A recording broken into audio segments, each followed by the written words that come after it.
ఈరోజు నేను minority hostel ప్రజ్ఞాపూర్కు సందర్శించడం జరిగింది. ఇక్కడి పరిస్థితులు ఎట్లా ఉన్నాయంటే, ఆర్గనైజేషన్ వచ్చేసి కేవలం ఓన్లీ సెకండ్ సాటర్డే ఒకటే రోజు పేరెంట్స్ రావాలి పిల్లలు కలవడానికి అంటున్నారు. పేరెంట్స్ని అడిగితే ఆ పిల్లలు దాంట్లో ఉండి ఉండి వాళ్ళకు అంటే డాండ్రఫ్ కానివ్వండి, ఇంకా చిన్న చిన్న పెయిన్లు అవన్నీ అయిపోయి పిల్లలు బాగా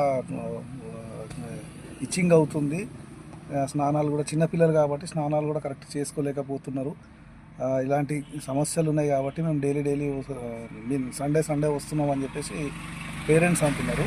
సో ఈరోజు ఆదివారం, ఈరోజు టోటల్గా పేరెంట్స్ అందరినీ బయట నిలబెట్టించేయడం జరిగింది.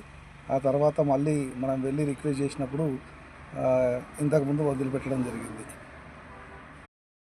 ఈరోజు నేను